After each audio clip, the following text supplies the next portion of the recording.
to this edition of AML Conversations. I'm John Berman, AML Right Source. With me today is Doug Gilmer. Doug is the president and founder of Resolve Strategies, LLC. It's a global justice solutions group, which we're going to ask him about. But Doug also has just recently retired from Homeland Security, where he spent the last 25 years of his 35-year law enforcement career, working then and now in the anti-human trafficking space. And so we're going to drill down on a bunch of those items.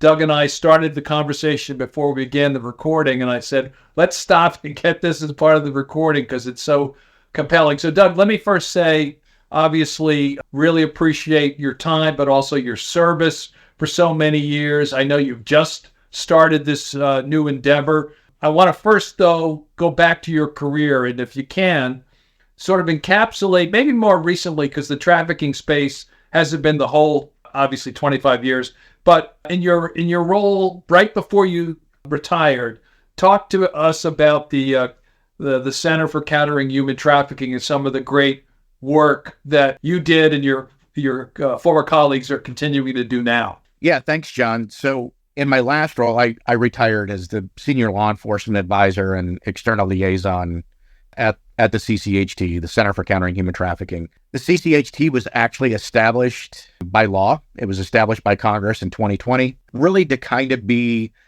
that single point of contact within not just DHS, but really the U.S. government for everything anti-trafficking, whether that's sex trafficking, labor trafficking, from investigations, intelligence, public education, outreach, training, victim protection, all of those different things. And all of those different facets are co-located within the CCHT. And so the CCHT today, over the last year and a half, or almost 2 years now, has grown from when I arrived back in early 2023 to now has evolved from roughly 20 or 25 people to over 100 full-time employees.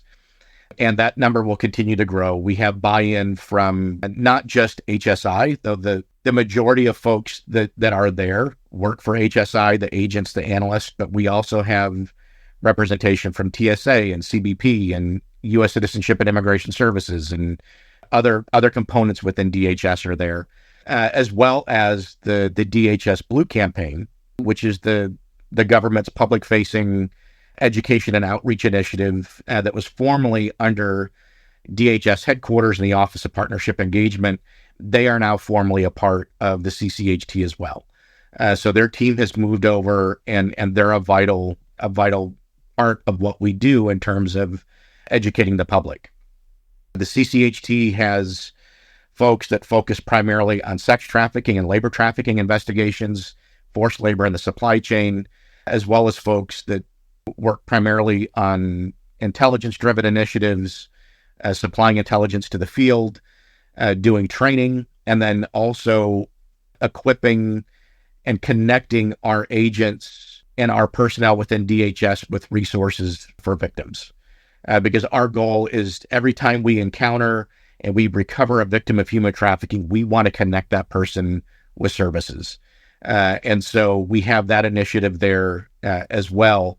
And it really kind of helps to close the loop on everything that we're doing. So, over the last year or so, I know that we've identified over 700, almost 800 victims of human trafficking, provided them services, initiated almost 1,400 new investigations, about 1,000 indictments, several hundred convictions for human trafficking, and including some of the big cases that you've heard about in the news, and like R. Kelly and now Sean P. Diddy Combs. Those are HSI-led investigations. So you've been kind enough to be part of other content that we've produced, webinars, and we've actually had interviews with people from Polaris. We've talked about the Trafficking in Persons report that the State Department releases. We've also mentioned whatever FinCEN or the other agencies have sent out guidance documents, advisories. As you mentioned, the Blue Campaign is something we've been talking about for quite a while. So our audience is typically the AML community writ large, right? So it's advisory firms, it's banks, government officials like your former colleagues. And so there's a lot of interest in what needs to continue to be done. So I know we can't cover that in, one sit down, but given all that you've mentioned, what are some of the things that are working from your perspective from the financial sector's side of this that are reporting, hopefully working with investigators? What are some of the things that are working? And then what are some of the challenges that continue? Because I know, based on our conversation before we jumped on this recording, that your company that you form now is designed to work with financial industry representatives, NGOs, government, that sort of thing. So we'll talk about that certainly. But what's working well? I always like to ask regulators that too. So whenever I talk to regulators on panels, I'm like, all right, you're going to tell us where the issues are, but what's working well, and then give us some of the challenges. So to you, what do you think, given all your experience, has been working well with the private sector? And then what are some of the challenges that certainly still remain? Yeah, well, first, I want to say that that the private, or that the financial sector, the financial industry, is an absolutely essential part of combating this issue. Human trafficking is a financially motivated crime. At the end of the day, that's what it is. It's not sexual gratification, for the traffickers, obviously the Johns, the buyers, but for the traffickers, it is a financially motivated crime, and make no mistake about it. And so the financial industry plays a tremendous role in helping us counter this issue. And oftentimes they're the front lines. I mean, you may have an AML or a BSA analyst, at a bank. They're not out there kicking in doors, but they're finding information that and seeing things every day that are relevant to the cases that we're working. And if we're ever going to be successful at solving this issue, not that we're going to totally end it once and for all, but if we're ever going to get to the point where we feel like we're successful and making a significant dent in this issue, it's going to be because we're attacking the financial side of this crime. If we remove the financial incentive, the crime is going to diminish. They may move to something else, just like, during the COVID era, when PPP loan fraud was so big, we had gangs they stopped selling drugs and started doing PPP fraud because it was much more lucrative and there was greater incentive and less risk, right? So if we could do the same thing, in the anti-trafficking space in partnership with the financial industry, that's huge. I think some of the things that are working are the fact that I've seen a lot more attention on this issue from the financial industry over the last couple of years. More financial institutions are wanting to get engaged, and they're looking for ways to get more involved. And they're asking questions, they're educating their people.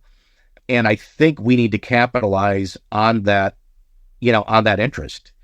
And if we look at some of the more recent cases, whether they're labor trafficking cases or sex trafficking cases, some of which have been in the news, we don't have to look too far, and you don't have to be an expert to be able to identify what some of the illicit financial typologies are that are just open source in the news. I mean, we can look at those things and say, hey, these are things that we need to be looking at, from a global perspective as we attack this issue. I think the fact that we have, I think that there's a growing number of financial institutions that are looking for ways to share information better with law enforcement. I think the financial industry, as it pertains to this, is still generally very risk averse, and they're very careful because they don't want to get in trouble. But we're seeing a growing number of institutions that are saying, hey, this is a big enough issue that we need to be responsible in our reporting.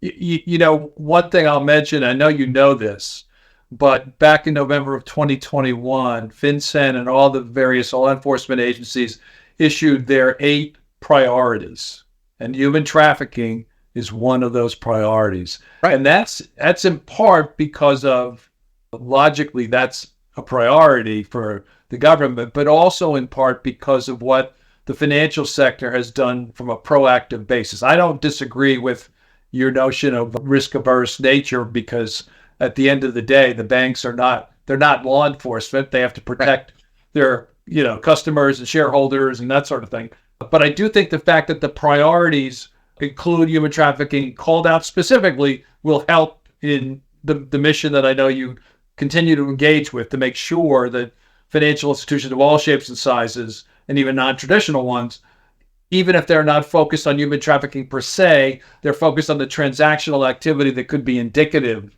of human trafficking. So I think that's important. So we've had what Homeland Security is doing, what the other agencies are doing. It's a global problem as well. What's your take globally? I know FATF has done some reporting on human trafficking. Obviously, it is a global problem, but how does this translate for institutions that are multinational to make sure that they're also paying attention to transactional activity from a global standpoint? What's your take on the global nature of human trafficking, labor trafficking, smuggling, those sorts of things? Oh, I mean, it's huge.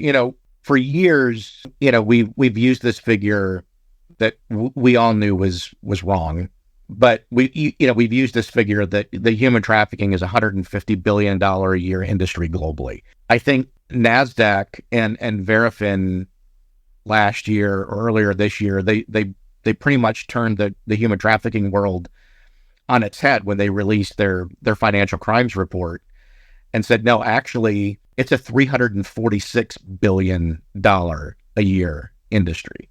And I applaud NASDAQ and Verifin for investing the time and resources to go in and do that work, because I think it's a much more accurate figure. When you look at the grand scope of human trafficking, and we tend to get focused, solely on the issue of sex trafficking, right? Because it's so sensational. Rarely, if ever, do you see a TV show, about a sensational labor trafficking investigation, right? It's always focused on sex trafficking, and it's got the word sex in it, so it's sensational. It gets all the attention. But at the end of the day, and don't take this the wrong way, I'm not diminishing the seriousness of sex trafficking and the trauma and the impact, and it continues to be a huge issue. But there's far more labor trafficking that's going on, not just in the United States, but globally. And the U.S., we are the number one consumer of commercial sex in the world, right? I think there are countries that are worse than us when it comes to labor trafficking, but there's still a lot of it here, and it's very hard to identify because typically it looks just like people going to work every day.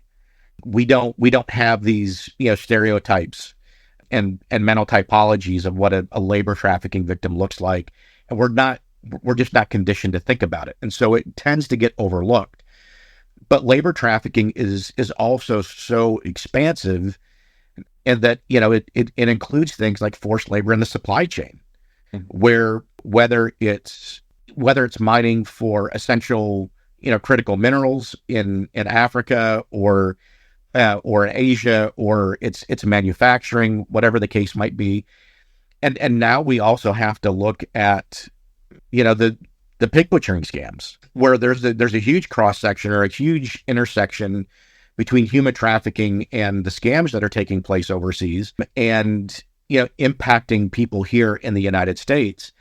Actually, the U.S. Institute for Peace just a few months ago released a really good report on this issue and the intersection between trafficking and financial scams, the pig butchering scams taking place over in Asia.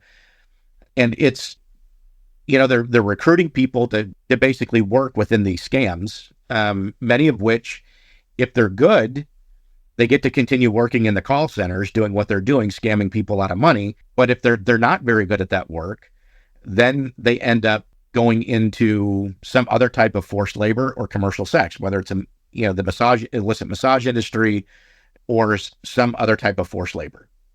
That's interesting. I actually had a conversation this morning with the former IRS CI Chief Jim Lee, and he was talking specifically about what you just mentioned, saying things like pig butchering, romance scams, those sorts of things sometimes are run by people that are forced to play those roles overseas. And so it's both fascinating and sad that that's an issue. Let me stop you there and ask you for human trafficking and for forced labor, can you give us one sort of typology example or red flag that perhaps we didn't know about before? Something that you've experienced that the audience, there's a lot of them out there. FinCEN's done a great job of issuing advisories and that sort of thing, but give us maybe another example of a human trafficking transaction or that could possibly be indicative of human trafficking. You and I talked before we got on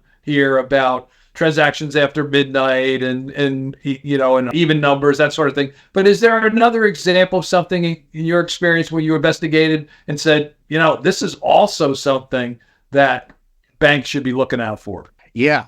One of the ones that I always bring up, when it, especially as it pertains to sex trafficking, are credit card transactions at hotels and motels. And it's not the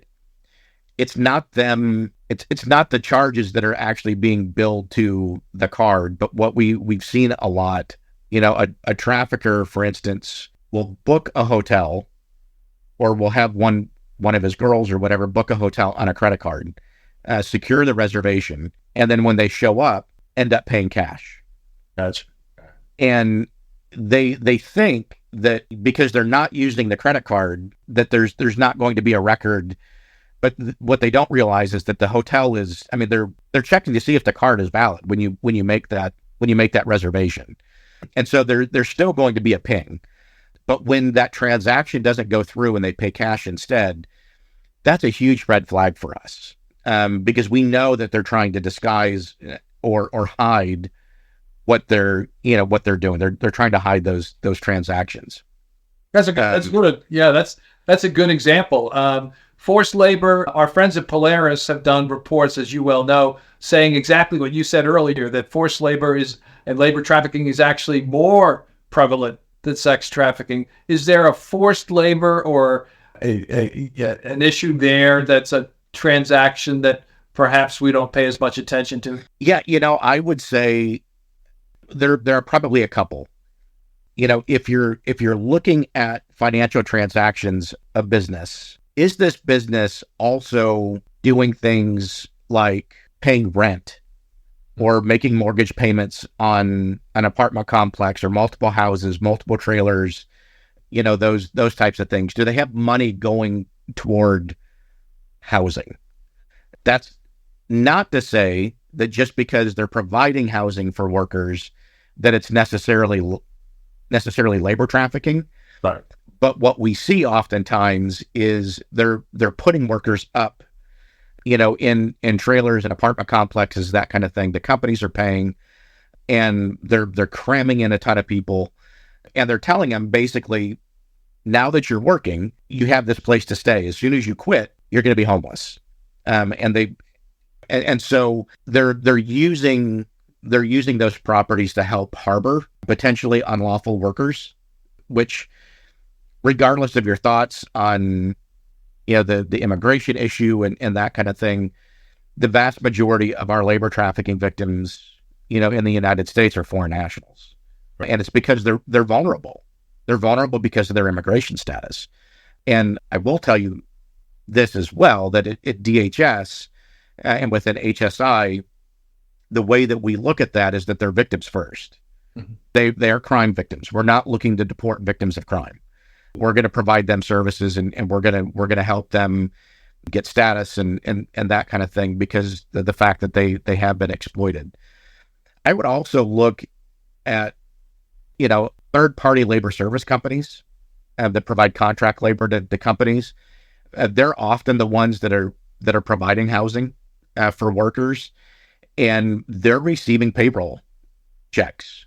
They're receiving payroll deposits into their accounts to pay their workers, the contract labor, and is the money that's being deposited, does that match or is that close to the money that's being withdrawn to pay salaries? Because again, what we see are a lot of these companies that are employing workers, they're actually skimming wages. They're not being paid. Now, obviously, that labor services company, they're going to be charging a fee, so because they have to make money, right? But what is that delta? What's that difference between what's coming in and what's going out? Does that look suspicious? I appreciate the time. Got a couple more for you, and then I'll let you go. One, I want you to talk a little bit about your company now, Resolve Strategies, because you're doing a lot of work still in the same space, the anti-trafficking space. And I know you've been involved with some private sector groups like Noble and others, of course, but much more than a few, I know. Give us a sense of what you're trying to accomplish now that you're in the private sector with what you've founded and developed. Yeah, so I came up with the term Resolve Strategies because the term resolved, the textbook definition means to be firmly determined to do something. And we kind of know what strategies are, most of us. But what I have found in the last 35 years of law enforcement, especially the last 25, is there are a lot of organizations, a lot of businesses, a lot of organizations, nonprofits, NGOs, government agencies, states, that all say that they're resolved, that they're all firmly determined to do something about this issue, but they really have no idea what they're doing. Sometimes they don't want to admit it, but they don't know how to accomplish their goals. And a lot of these organizations can't even answer the fundamental question of why we're doing this. They can answer from the 10,000 foot level, right? Well, we want to end human trafficking, but they can't put together a mission statement, a vision statement. They can't put together, goals for their organization. And if you can't identify those core values, for your organization, you're never going to be able to succeed in doing what you want to do, because you're going to be constantly going in circles. And so kind of bringing together, the relationships and the experience that I've built working with nonprofits, NGOs, the technology sector, the financial sector, being able to bring all of these resources together and work very collaboratively with these organizations to help them achieve the goals that they want to achieve, and then ultimately make them leaders. And a lot of what I do is really focused on collaboration.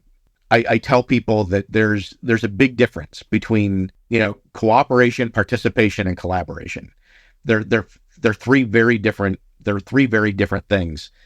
And collaboration is very, very important to me. It's what I wrote my doctoral dissertation on, the outcomes of collaboration within the human trafficking space, how we're able to work better, what those outcomes look like when we do collaborate. And it's, we all have different objectives. We all have different goals. But at the end of the day, if we can all work together toward the same common purpose, we can accomplish so much more. And so that's really what drives me to help organizations, to become more effective. It's really helping to build those collaborative relationships, and how to utilize all of those different facets toward that singular goal. Doug, gotta get you out of here on this one. 35 years in law enforcement, obviously. Give us a highlight for you during that time. I got you a two-part question. And what do people I don't say appreciate, but what do they don't realize about federal law enforcement that you learned in your career? So first one is, I'm sure there's more than one highlight, but just one highlight that you want to talk about. And then what do people don't understand?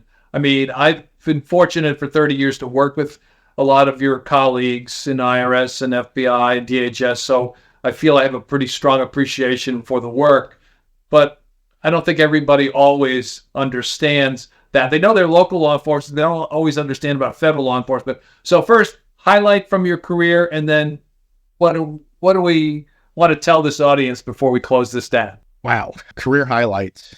There have been a lot, as it relates particularly to this issue. It all goes back to the survivors and seeing survivors thrive after they've been recovered, they provided services, the wraparound care and that kind of thing, to be able to see them show up in court, to, testify against their trafficker maybe, and then to be able to go on and thrive and build a life.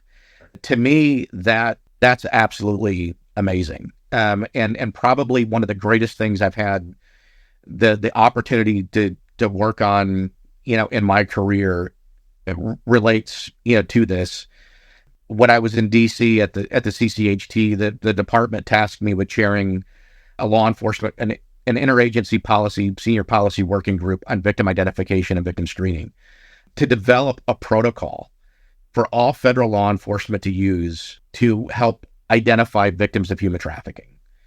And being able to go out and when I got this tasking, I said, the only way that I'm going to do it is if we bring in survivors. And so to be able to bring in survivors, to be able to consult on this from their lived experience and to help develop that protocol, probably one of the most meaningful things I've ever done in my career. The case highlights and things, people forget about those. This is a living document going forward. As far as federal law enforcement, John, I think we have so many very committed individuals that are out there trying to do the right thing. Typically, they're under-resourced. They're not managed. I used to believe when I was a state and local cop that the federal government had endless resources, and if we didn't have enough money, we could just go print more. I learned when I got into federal government that that's not the case. But we have some very dedicated individuals. We have some folks that I think that are willing to think outside the box. We just have to convince the rest of government to think outside that same box. That makes sense. I think we'll end on that note. Doug Gilmer is the founder of Resolve Strategies, LLC. Do you have a website? ResolveStrategies.com. Perfect. Doug, thank you so much for what you've done and continue to do. But thank you so much for taking some time today and giving us insight into an issue that sadly is still challenging all of us, but we're spending more and more time on it. So hopefully we can continue to make some inroads. So thanks so much. I appreciate it. Excellent, man.